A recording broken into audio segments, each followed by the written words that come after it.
I am going to kickstart things here. Thank you very much, Amit, for joining. Rajiv, I would like you to first take over and coordinate and moderate the session. Welcome, Amit, and maybe take it from there. Thank you, Prayesh, for the quick introduction. Thank you, Amit, for actually giving us your time for next 60 to 75 minutes. It depends in terms of how many questions we'll be taking. And Nitin, thank you very much for basically giving us your own time because Nitin comes from a background of a McKinsey and an Abbott, and he is an ISB alum 2009, 2010. And Amit has been part of ISB for almost 6 years as a senior admissions director. And his background, he comes with a management background. He's an IMC grad, and he's an engineer, from one of the NITs. So today's session basically, entails us to really deep dive into, how ISB chooses students as well. What exactly are ISB's expectation in terms of building a right cohort, plus what are they setting the expectations in terms of the application through the essays? Because this year, I think the essays have been changed. That's something which is very refreshing for a school like ISB, because most of these schools globally are not changing their essay topics, but ISB has been actually keeping everybody, on the tentacles in terms of actually thinking about essays in a different way altogether, right? So I'll not take much of a time in terms of how we will basically, take us through the next 60 minutes. My first question to Amit would be that, because ISB has introduced a PGP-YL program last year. So how was your experience in terms of building the cohort last year, and what were the, I would say, learnings that you are carrying for, this year's for 2027 admissions intake, and what has changed since then? Sure. So, as you rightly said, the PGP-YL cohort was started last year, but there was a lot of work going on behind the scenes for 2-3 years prior to that, before we launched the cohort per se. And the idea or the germination of this idea was from our YLP program, erstwhile YLP program, which we had, which was a deferred admission offer for a lot of students who wanted to join PGP. And a lot of feedback which we got from those students was that, we are clear right in the pre-final, final year of undergrad that we want to do an MBA, we want to be in the business side of things. So why should we wait for 2 years to actually join the program? Why can't we have a program where we can, accelerate our career? So that's when the seeds for PGP Young Leaders program were born. And last year we had our first cohort. The experience was phenomenal. We had very good applications.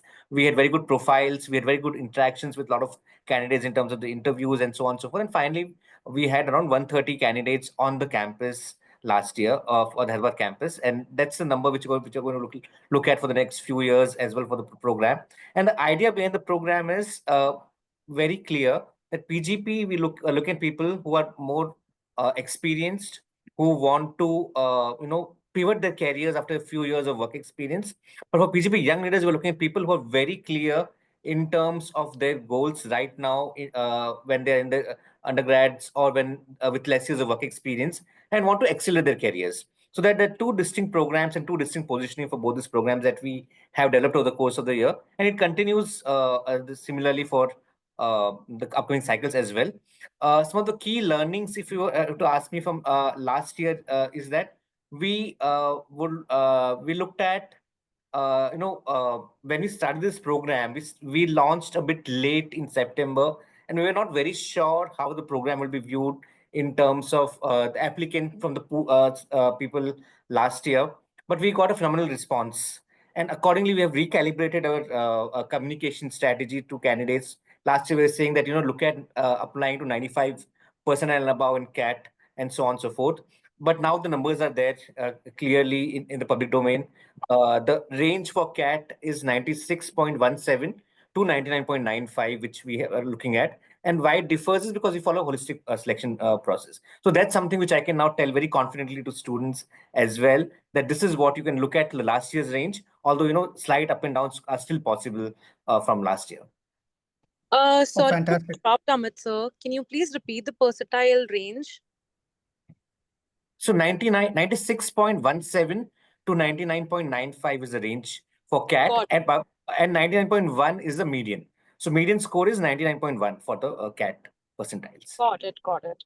One All right. request for all attendees to not interrupt in between, and you can keep your questions for the end of the Q&A, please, or put them in the chat box. Yeah, so Amit, because PGP-YL is competing with the top school masters in management. Plus, I'm sure that when you started PGP-YL program, you kept in mind the Blackie in mind in terms of Indian students, right? And that's what I think this year I was just going through an article whereby IMA has actually changed their percentile score from an 80 to a 95 this year. Is it because that they would have also gotten the figure of a 96.1 to 99.1.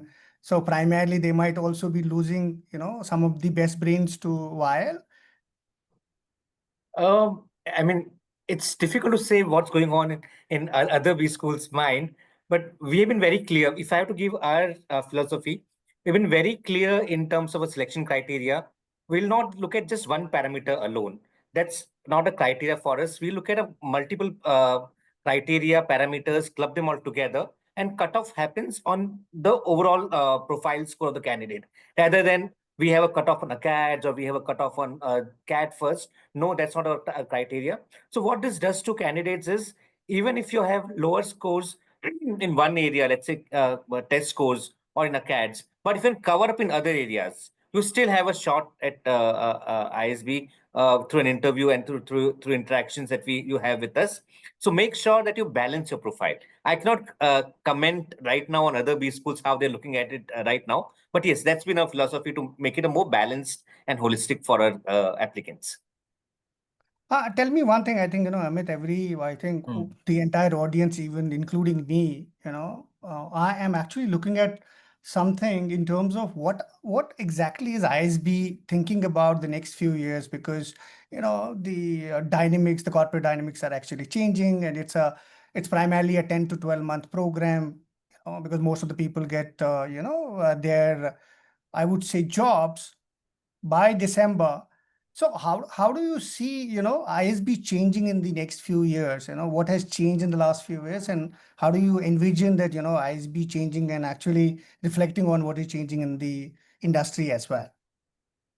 Yeah. So if you look at last few years and how we are taking this, especially the PGP program you're talking about, I believe when you say it's a 12-month program. So for a PGP program, over the last few years, especially since a pandemic, we have recognized that there's a need for integrating a lot of hands-on learning in the program, a lot of relevant industry-focused learning in the program, going forward. And that's when we started a couple of years back with a lot of initiatives like the experiential learning project, where within those 12 months also people undergo an consulting assignment. It's not an internship per se, but it's an assignment where people work in groups with an organization on a live project, give their findings, and they also result into PPIs and so on and so forth.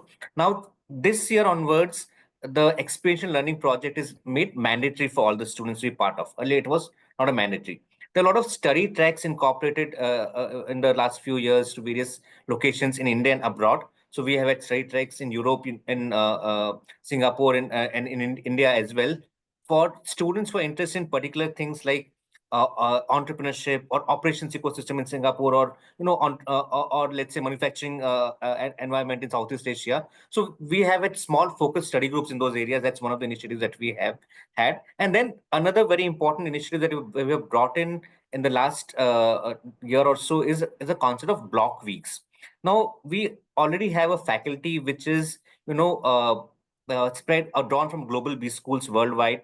We have 70 plus teaching and research faculty members, but 200 plus visiting faculty members from top B schools worldwide and universities worldwide. But we are now also going to offer courses taught by industry leaders. So there'll be 2 courses in a year, or in the 4 courses in PGP and 4 courses in PGP-YL, which are taught entirely by faculty from the industry. People who are actually working on those problems in let's say, somebody teaching marketing from HUL, somebody teaching mergers and acquisition from a VC firm and so on and so forth. So they come to ISB for a week and teach a complete course in a week. So those are the initiatives which we are taking as of now. And future, we foresee that there'll be a lot of application hands-on learning which will be part of our 1 year program, which already was, but which will be much more enhanced and focused in the coming years. Okay, Amit. So one pertinent question that comes to us, from the applicants is that, what is the lowest score that, they should really keep in mind to apply to the ISB, though, 80% of the applicants' profile, the subjective nature is important. Data remains data, sometimes, with a lower GMAT score or a lower GMAT FE score or a GRE score, gets them in. But still, what are the averages and how are you seeing the changes in terms of the mindset? Is it only GMAT driven or is it subjective factor driven? Yeah. So if you look at GMAT averages over the last 5 years, they are an upward trend. When 5 years back I look at GMAT averages, there was 702 or 706 was the GMAT average. For the last cohort, the average was 719. So averages are going up. But I can also tell you that even the ranges are widening. It's not just the average. You look at the range for last year's cohort. The lowest score was 555, which corresponds to an around 55 percentile in the GMAT Focus edition, and the highest score was 765, the 100 percentile roughly, and the median was 675. So although our averages would be going up is what people see, but what we have also made a conscious decision is also to widen the range by looking at people who bring a lot of things to the table apart from the GMAT scores. And what I want to tell the audience here is that GMAT is not the only criteria, or GRE for that matter, is not the only criteria that we look at. It's one of the parameters. As long as you can bring something else to the table, it could be in terms of your unique work experiences or unique skill sets or your stellar CADs. As long as you have something unique to bring to the table, we are going to look at you regardless of what your GMAT score is. It should be, of course, within a minimum hygiene scores that we look at. But last year's score was lowest score was 555 for PGP. In terms of GRE, the lowest score was 306 and the median was 327. So although it's getting competitive is what people will feel from averages and medians, but we are also looking at people coming in with scores which are not very close to the median or averages. The range is widening. Okay, so Amit, what would be your advice to people who got 8 plus 10 plus years of experience, because they are always confused in terms of whether ISB will actually help them to realize their leadership goals or not. So what exactly, how would ISB look at those kind of a candidates if they apply with a median score of maybe a 645 to 675? Yeah. So people who have higher years of work experience, I think they can make do with lower scores because they bring certain other skill sets. As long as they can show those skill sets in the application or in the interviews is what I'll say. So you can even look at median, even much below median for your skill sets. We welcome people with high years of work experience, but what we expect from them is a clarity of thought in terms of their career goals, in terms of why they are looking to do an MBA at this stage, why from ISB, and what will be their goals after an MBA. Because somebody who comes with 7-8 years of work experience, they cannot wish away their prior work ex.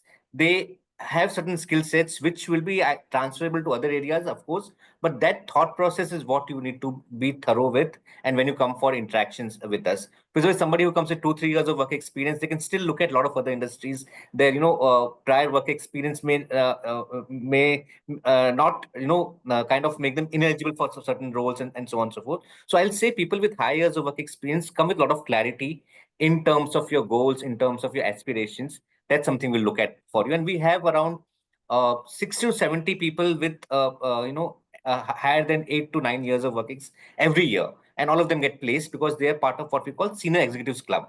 And the placement team will work very closely with them to get them customized offers based on their prior skill sets. Oh, that's brilliant. So, Amit, you would have also come across some unique experienced students as well. People do come to us and call us as well.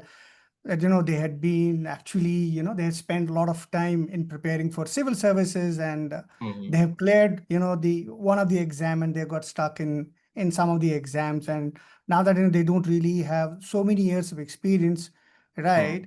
They feel that, hey, there is a wider gap, and how to actually, fill that gap. So do you have a suggestion for those kind of students in terms of what they should actually be narrating for those 3 years, 4 years, or 5 years of that gap, which has actually gotten into preparing for civil service or any government exam for that matter? Right. So we do get candidates with gap years preparing for government examinations or preparing for civil services.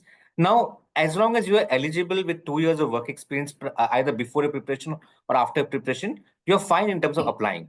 But the question comes of, as you rightly mentioned, to a lot of candidates' mind, that how do I showcase my 3 years? So my advice to you is be honest and and also look at what skills you have gained during that preparation.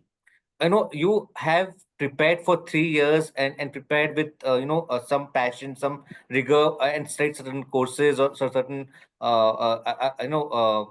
subjects. Make sure that you identify how transferable they are to your eventual goals, whether they could be useful somewhere else, or if you have taken up a job, how useful they were. And look at not just your hard skills, like what courses you studied or subjects you studied. Look at soft skills like rigor, soft skills like persistence, and so on and so forth, and showcase them in the application. As long as you're positive about the gap for studying for civil services or other examination should not be an issue in your application, as long as you're positive and not being defensive about it. Okay, so how do ISB, consider the Indian, I would say the armed forces people, who come with either a 5-year experience after a short service commission, or a 10-year experience, or a 20-year experience? These are the three different exit points in Indian Army or Indian Navy or Indian Air Force, right? How do you basically cater to a wider, range of Indian armed force, applicants, either after 5 years or 10 years or 20 years? Or, do you differentiate, or is it like, they will have to just be very sure in terms of what they are expecting from a business school? Yeah, so we don't differentiate in terms of number of years. We want them to be clear on what they're expecting from their, course at ISB. Now, we have had people with 5 years, people with 10 years, and people with 18 to 20 years also in the cohort for PGP. And we also have people with higher years of work experience, like 18 years, in PGP Max and PGP Pro cohorts. So those are also cohorts. Now, people have armed forces students would, or I think aspirants would also have to be clear what kind of experience they're looking at. Do they want a full-time immersive experience where they'll have to compete with people who have average 4.5 years of work experience? And believe me, when they come to the cohort, they bring in a lot of value to the cohort. But do they want that kind of experience, or do they want an experience where they want to sit in a classroom which has around average 15 years of work experience, people at a senior level, and that's their choice, right? So you could opt for either PGP, you're open to that as long as you're willing to come and stay on campus for 1 year and take a break, or you could take PGP Pro or PGP Max courses, and that's what has happened. And we encourage people from armed forces. In fact, we have an MOU signed with the Ministry of the concerned department, where we offer around 15 scholarships across our programs every year to armed force personnel, exclusively for armed force personnel. 6 of them are for the PGP cohort, and where we have people with 5, 10, and 22. I remember an alum I met a couple of years back. He had 18 years of work experience when he came to PGP. After his PGP, he was an Air Force test pilot. He joined as a COO for Siemens Aviation immediately after that, and after 2-3 years, he was a CEO for another aviation company. So as long as you're clear what your goals are, either course is fine. Okay, overall now, I've asked you so many questions about ISB. So in case you have to advise applicants, ranging from a 2-year to a 10-year, what should they basically look at, and how they should really plan their application, whether that's a round 1 or round 2? Because people do have that feeling that, if I apply in round 1, I will basically get in versus round 2 and round 3. So how would you basically suggest? Because if it comes from you, people will basically feel like a little more, they will get de-stressed, right? That's a word that comes to my mind. So my advice here would be that, look at applying in the round in which you feel completely prepared and ready to submit. Don't rush your applications to meet a particular round's deadline. So the deadline for round one is 14th of September. If you're not ready, if you're, if you feel that your application is not complete, your preparation is not ready, apply in round two. There's no harm in it. Now I'll lay out the advantages and disadvantages of the rounds. Round one, round two, or round three, there's no difference in terms of evaluation or in terms of number of scholarships that we offer. That's the first point. So whether you apply in round one or round three, you will have equal chances of getting it. We ensure that that happens. But if you apply in round one, the advantage is that you get your results early. People who apply in round one will get your results by 23rd of November this year, and then you have clear 4 months to prepare for your ISB journey by networking with people, building your integrated ecosystem, getting your city groups and meetings done, and so on. So we're getting your loans and notice periods done. People who apply in round two, still your results will come out by end of January, February first week. You have 2.5 months. But if you apply in round three, keep in mind that your results will come by March 14th. That's a date for round three results. And you only have 1 month to make sure that you have no notice periods in place or your other formalities done. So plan accordingly. But in terms of evaluation, there's no difference in either of the rounds. Okay, so now I think,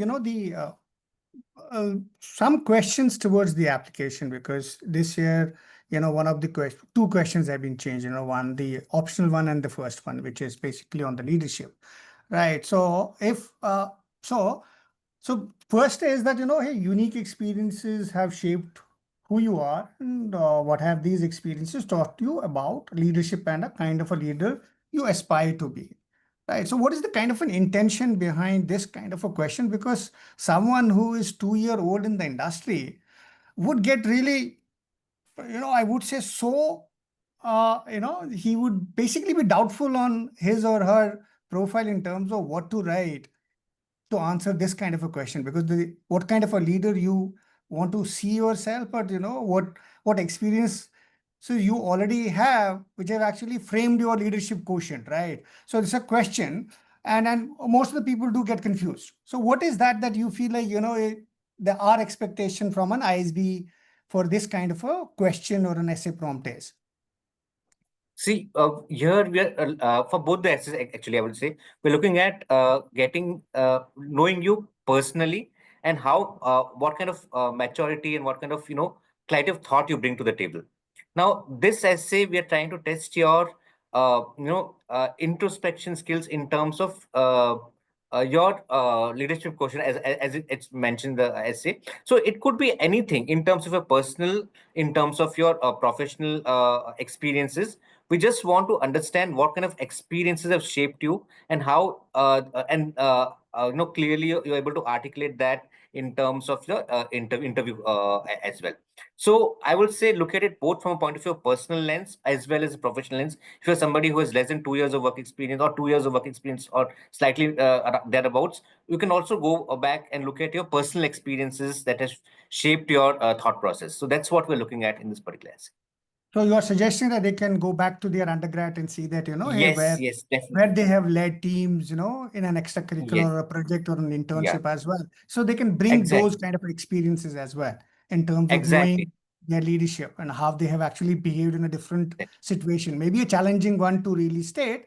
And then how do they want to really see whether they want to really get into a participative leadership style or maybe a servant leadership or a inspirational leadership? Exactly. That will come later in the midterm, Exactly. long-term post ISB, Exactly. right? And And this, addendum to this is that a lot of students would say I was never part of a leadership, formal leadership position. I did not stand for a club president role or something. It's not about a designation or a formal role. It's also about initiatives that you've taken without a formal how you influence people for maybe a project, an assignment. That itself could be a incident you could talk about.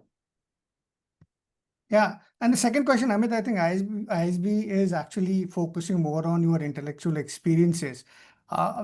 This question is very close to my heart as well, because they're saying that what intellectual experience have influenced your approach to learning and have led you to pursue an MBA. Please describe using anecdotes from your own experiences. And most of the people do get confused in terms of what is intellectual, because intellectual resonates more or less with the, maybe the academic orientation and the subjects and so on and so forth. Right.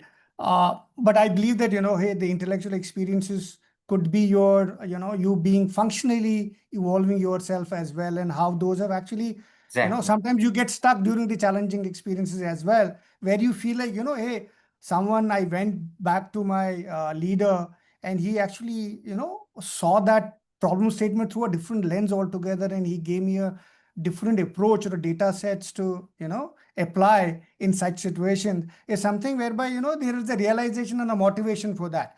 That is what I Exactly. feel that, the students should be looking at. Maybe, you may have 1 or 2 points to add on here No, in terms of really, thinking about answering this kind of a question.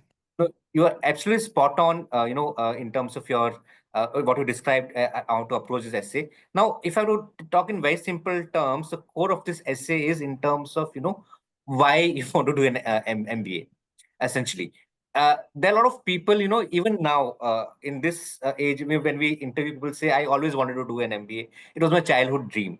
Now, that's not what we're looking at when we say why you want to do an MBA. We're looking at reasons that I have been working in this particular role, and when I try to solve this particular problem, I find certain gaps, and those are the Hmm. gaps which I realize an MBA can fill.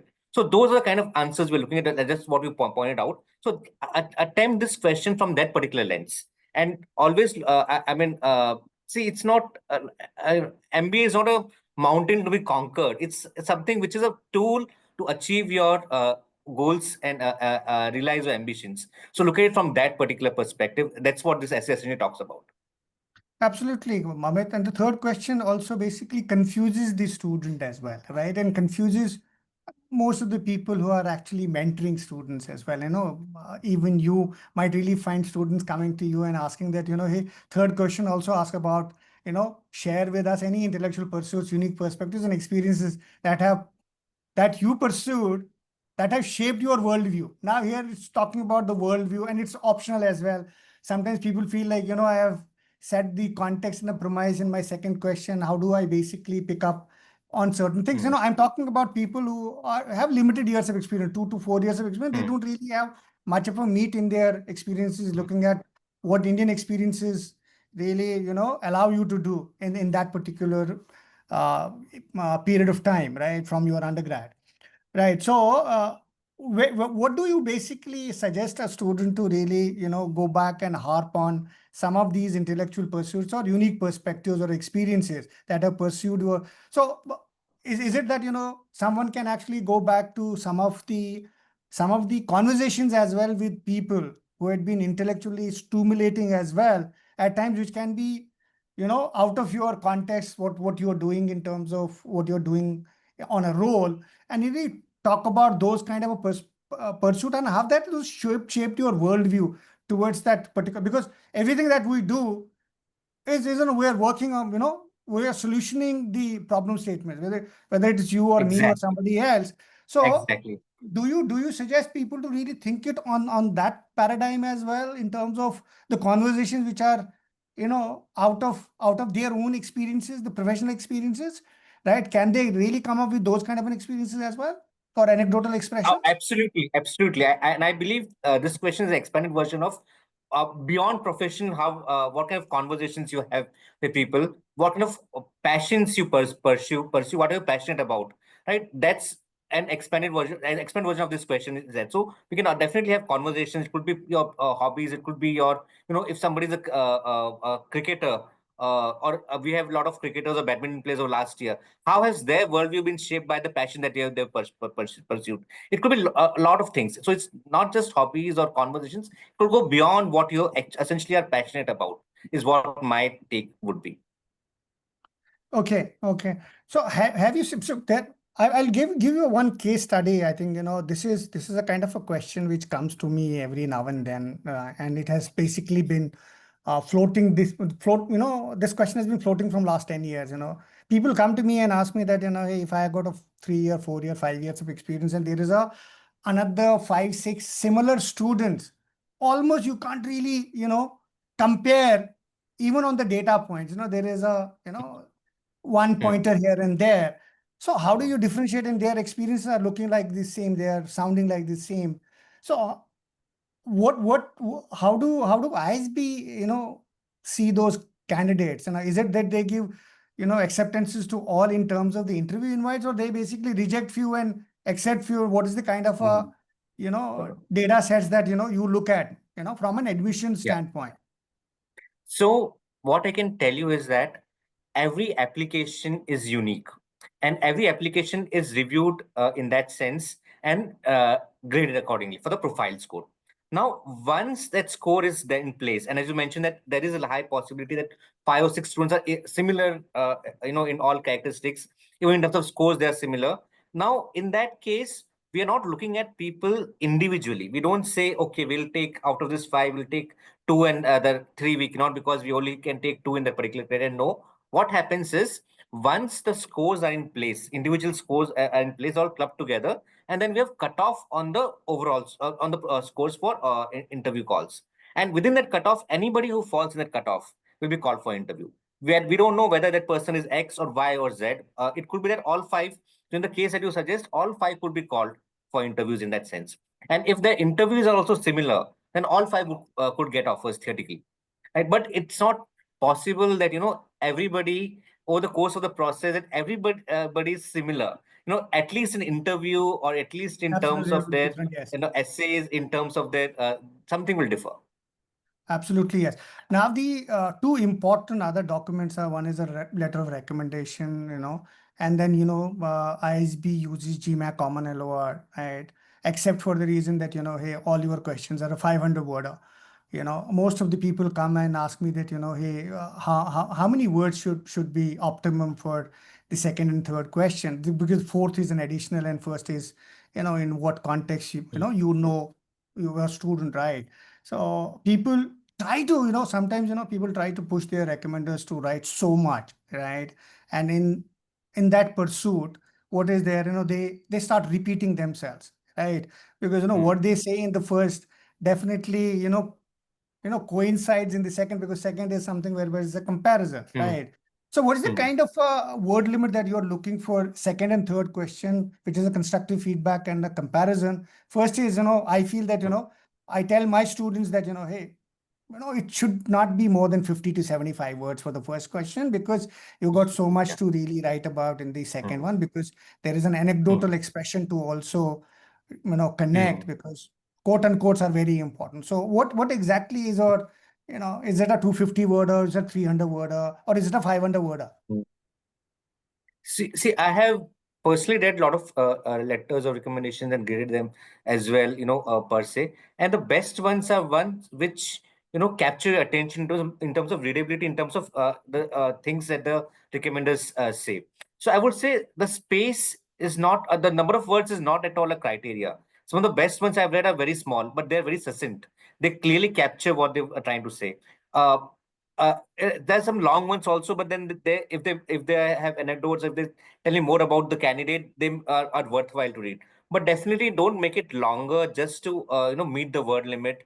If there's nothing to say, I would suggest that make it even if it's not meeting out of 500, even if you have 200, 300 words, that should be fine, perfectly fine, not a problem at all. So content is more important, readability is more important.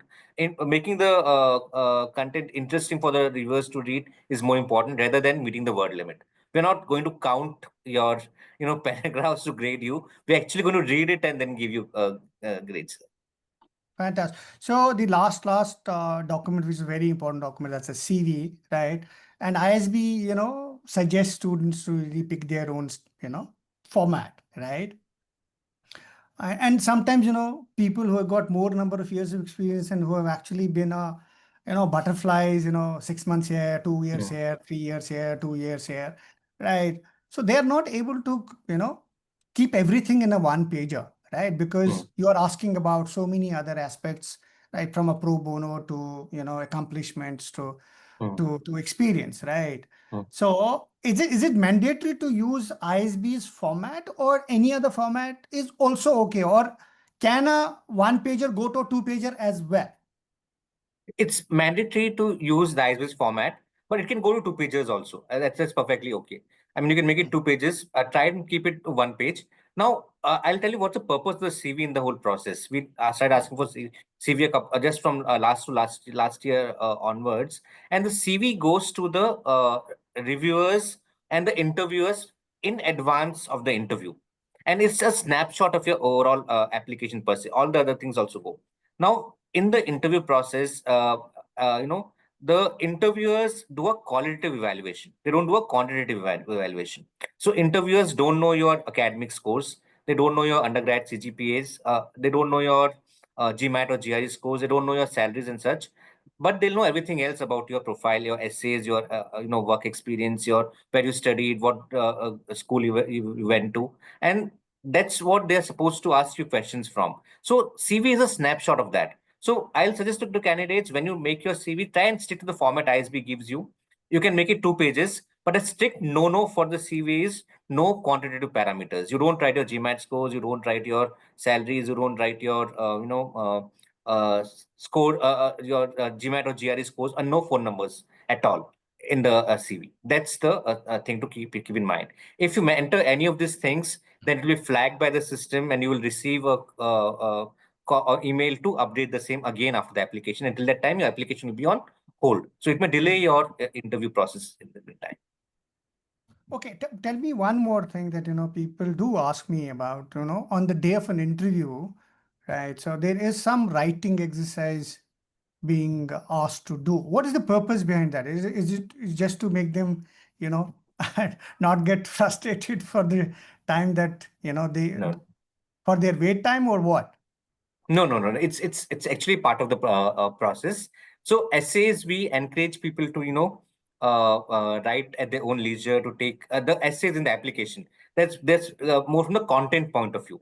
But we also want to test the candidates on the spot writing assessment skills, structured writing skills. How well you're able to write a couple of paragraphs on a given topic randomly. So that test is part of that evaluation, and it holds some points in the interview format, in the interview scoring itself. So it's a serious test. Do take that seriously, and I think now almost every other school does that. What we other schools have the VAT. It's similar to that, I would say. Okay. So my purpose of asking this question was that, people do take these things lightly. So if it's coming from you, I think, they will take your, I would say, advice more than mine, right? So that's good. But, are those topics related to, those are random topics, or those are abstract topics, or they can be anything? It's just to check They can how be they anything, write. just to check your They can writing. be- Yeah, how to write. It is similar to VAT. Similar to that. Yeah. Okay. Fantastic. So, Karan, I had tried Yeah. my level best to ask almost all questions from Amit with respect to what ISB is expecting. How are they Yes. actually, picking up their candidates, wholesomely in terms of, looking at all the data points, all the experiences, their interview skills, and so on and so forth. And at the same time, they also look at, building a diverse cohort, which is whereby, they can be transformed into future leaders. That's the crux of our discussion till now. Right. So now I think, there would be some unique questions being asked by the students. I think you would have noted that, Amit and I will basically try to answer those questions together, because I don't want, Amit to only talk, right? So let's also bring that up, right? So can you Yes. Karan, pick up some of the unique questions? Yes. So thanks a lot, Mr. Rajiv, and thank you, Amit, up till now for answering a lot of questions which would be pressing points for most of the attendees here. And at this point, Vashi, I would request you to bring into spotlight Mr. Nitin Vishwas as well, who is an ISB PGP alum himself, and he's been mentoring students actively to get into the program also, right? So I guess first question to all three of you, which we keep on hearing from students, is that many of them have been doing their CA articleship in the recent past or come from family business backgrounds. So they want to ask about how does ISB evaluate their experience? Okay. Should I take that? The CA articleship is not considered as part of work experience. because work experience will look, when I say it should be full-time, it should be a paid activity. It should not be part of any of your requirements for your undergrad or master's degree. Now, articleship is a requirement of your CA degree, so it's not counted as full-time work experience. For people with family business experience, we look at it as work experience. Ideally, you should be drawing a salary from your family business. If not, you have to get a declaration by a competent authority. And of course, you should be familiar with the work that you do, and the responsibilities should be, in line with your applications. It will be tested in the interview. But we do have family business people coming in studying in the PGP program as well. Okay, great. Anything, Mr. Rajiv, which you would like to add to that, based on your experience? No, I think Amit is absolutely right. For ISB, articleship doesn't really count as a 2-year experience, right? Because there is a full-time articleship, right? Which is considered by the international schools, but ISB doesn't really consider that because they see that, because CA is a certification course and it is a mandatory part of that, right? People, in the yesteryears were doing dummies. Now the dummies are not allowed. People are actually doing it full time and they're getting some stipend on that. I think, ISB has every right to say no to that experience because they want something which is a corporate experience, right? Or a family business experience. So the family business experience, I think, people will have to be, mindful of one fact that they are not trying to exaggerate their experiences. And that is what, most of the family business students do, right? They try to exaggerate, they try to showcase that, in the last 3 years, they are at an executive director level, which is not possible at all, for an age of 3 years in an experience, doesn't really matter, right? And I would also add that, for family business orientation, people who want to really go back to the family business, I think they should really be applying to MPAP program. That's what my suggestion is. I think Amit will second me on that. Yes. Yeah.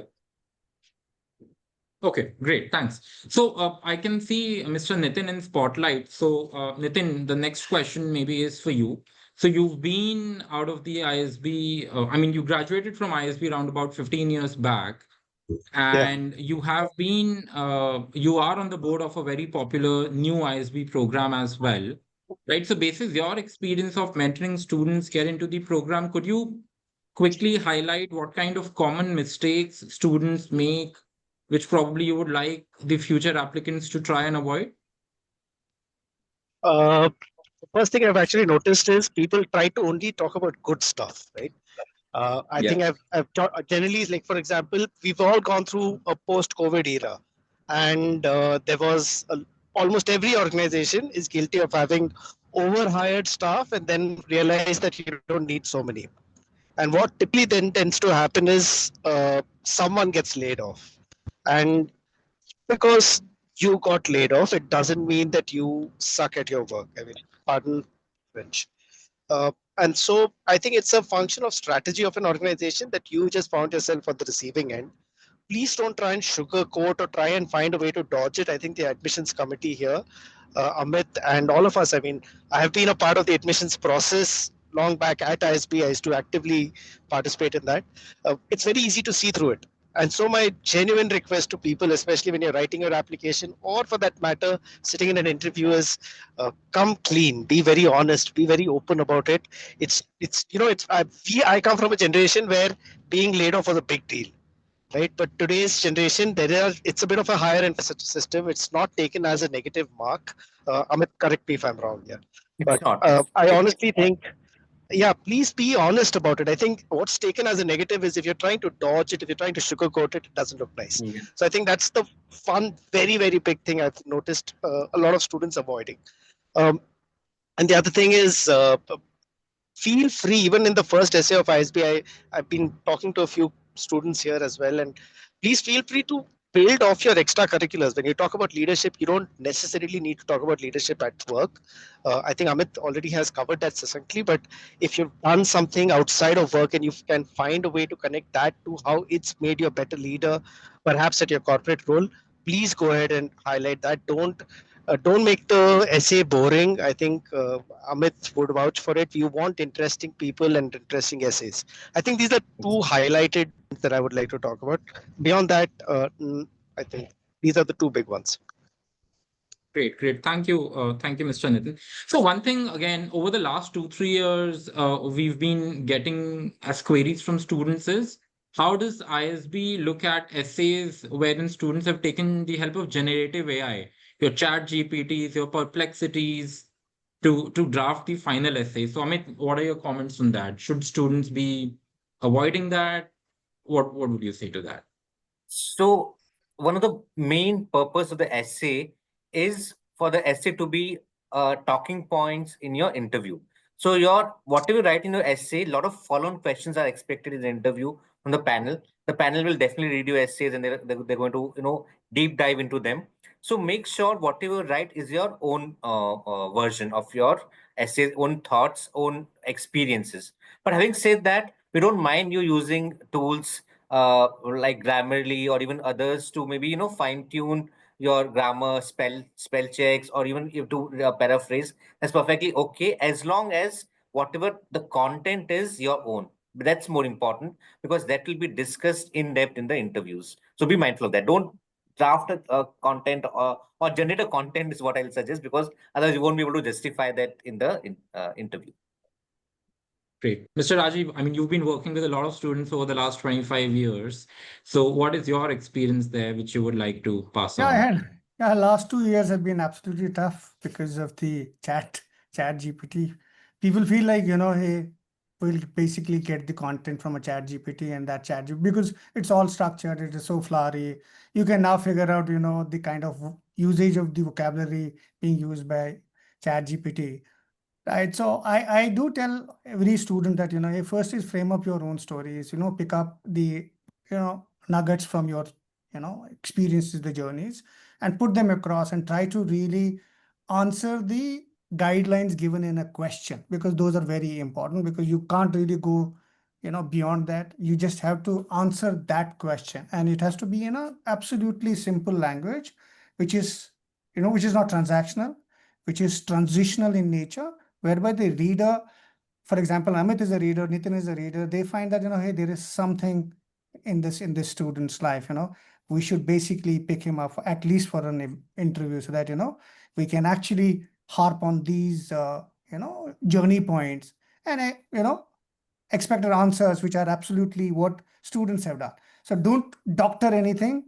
I don't, there are people who make students to doctor the entire application. They get rejected. In case they get shortlisted, they get rejected. Eventually, they get rejected. Yeah. To add to that, there have been a lot of instances we see where the application is not in sync with what the candidate is saying in the interview or what they have written in the essays just before the interview. So be mindful of the fact that you'll have to write one more essay right before the interview.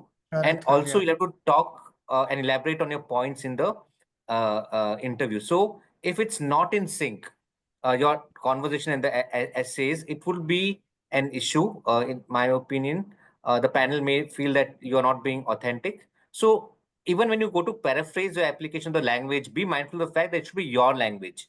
Don't use tools, randomly or but otherwise it doesn't look like your essay. Yeah. Absolutely, yes. Yeah, Absolutely. great. Very helpful. And Nitin, I mean, I'll again bring you into the spotlight. I know you're traveling, but there are important questions which we would want your opinion and views as an alumni also. So, yeah. So we get a lot of queries from students who would want to go for an MBA program and then pivot to consulting or product management, right? Which are the two very famous, I would say, or in demand sort of career progressions after an MBA. So maybe I would like to pick your brain, Nitin, there, since you yourself worked into McKinsey after your ISB MBA. So what kind of, I would say, upskill uh, programs students could opt for during their time on campus to successfully pivot to these kind of career progressions?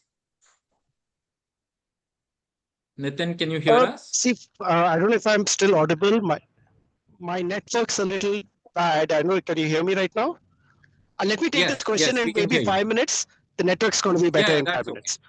That's okay. That's okay. Let's speak in another 5 minutes, please. I'll just take Yes. another question, and once I'm back in network range, I'll speak.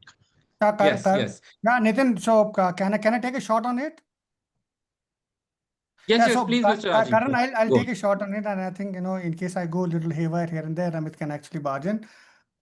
See, what is more important is once you get into the program, see, MBA is what you need to really be very flexible from what you have done, right? So you will have to really see how your software version can actually prevail in terms of succeeding in a functional version of yours. For example, if you want to really be you want to pivot towards consulting, the consulting organizations primarily look at a high GPA, high grades, right? High GMAT and a GRE score. Plus, then, they want you to be a great problem solver, data, analysis as well. You need to really have analytical bent of mind. So you can actually change. I think, I have seen, doctors moving to, consultants as well, right? There is no rocket science in it. For example, someone from a product management can get into the digital transformation practice at MBB or Deloitte or EY or any I would say consulting organization. It all depends in terms of how you are planning or how you are immersing into the system. I don't really buy that somebody is looking at pivoting to a product management or a consulting, is a short shot once you actually enter into a business school. You need to really look at your skill set, software version first, because it's the software version which actually helps you realize your harder version.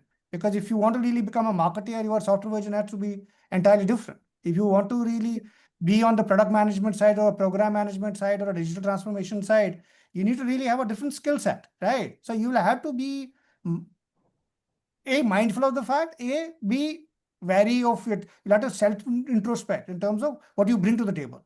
So that's very important. But yes, pivot is a possible.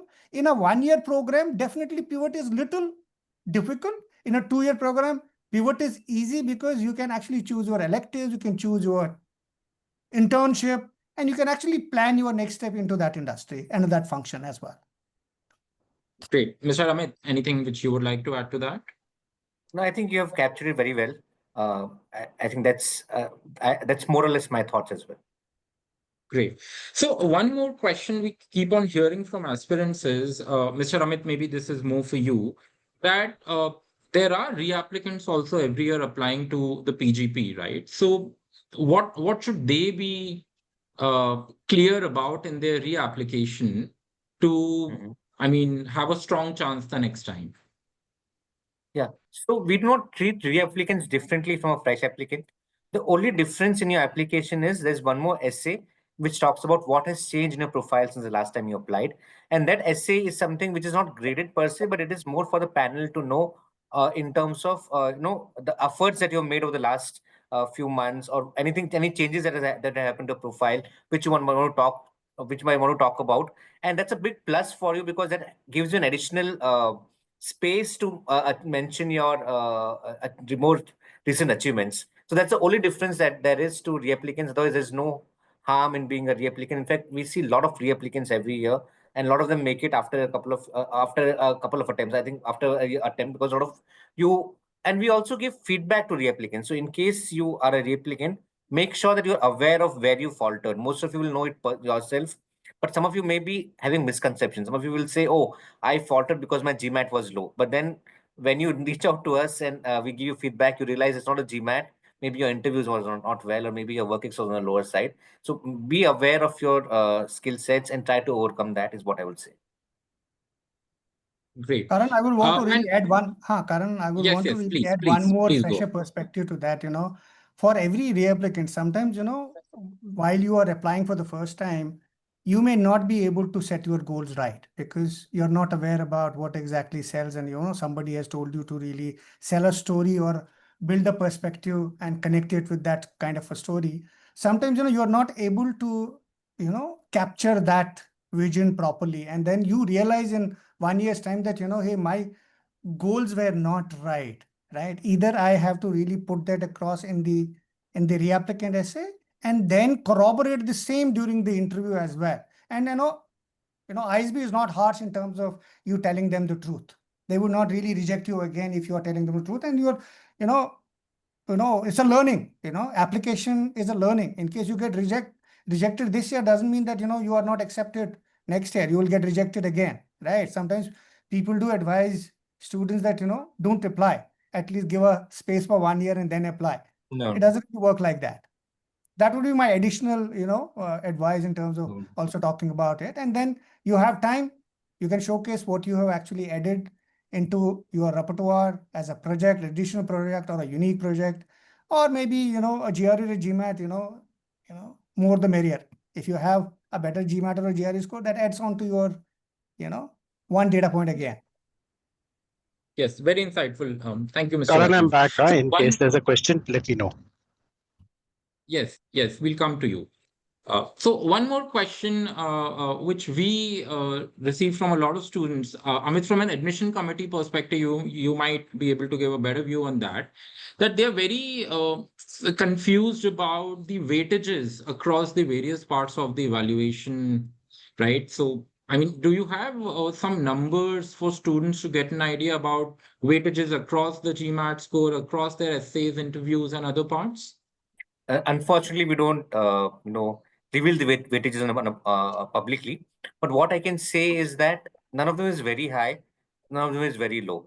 So I have seen people with 555 get into the cohort. I have seen people with 765 not get into the cohort, which shows that, even if a GMAT score is low, if your other things are strong, you'll still get in, and only a strong GMAT will not ensure you that you get in. So that's something people can take some ideas from. But explicit weightages we do not reveal per se. Okay, understood. And one more question, which is more from a cohort perspective, diversity perspective. We get it from a lot of female applicants. They ask us about how does ISB support women candidates and diversity in the cohort. So what would be your take on that?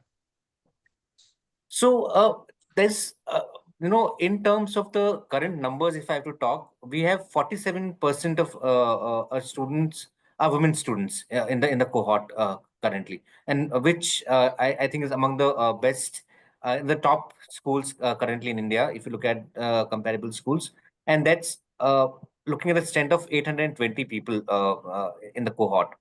So we do not, have any special focus towards getting women students. It's part of the diversity criteria that we have in the selection process. The process itself is so designed that we are able to encourage people from different walks of life to be part of the cohort. If you look at women, it's 47%. Engineers, we have around 57% engineers in the cohort, 43% non-engineers. We have 17 functions, 17 industries and 14 functions represented in the cohort, and people with 2 to 22 years of work in the cohort.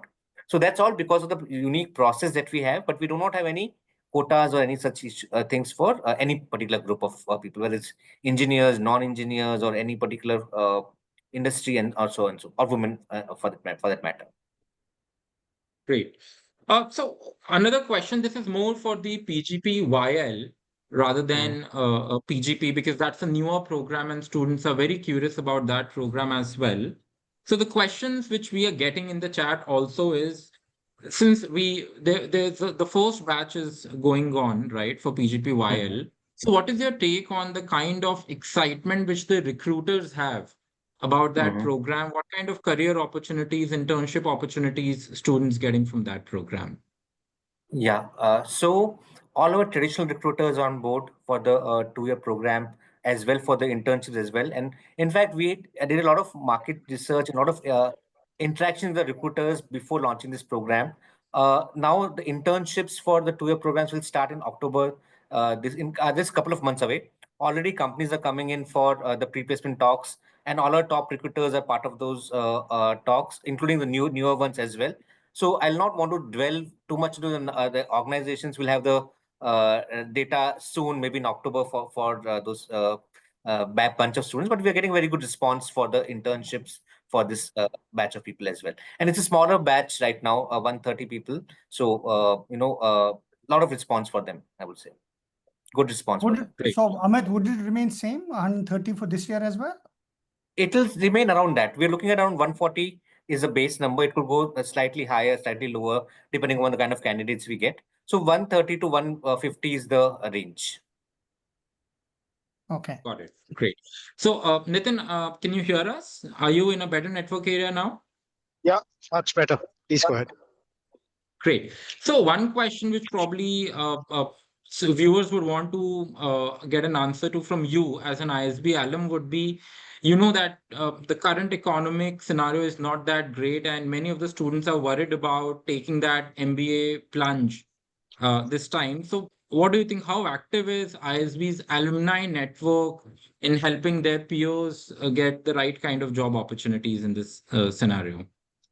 Oh, extremely. I think amongst the biggest fortes that ISB actually has, and I'm not saying it just because I want to. It's a very clear fact is that alumni meet very often, not just within the class, but actually every chapter has a meetup every month, and ISB as an entity promotes these kind of meetups. And what they typically do is that networking ensures that we have an understanding of who's sort of hiring, who's not.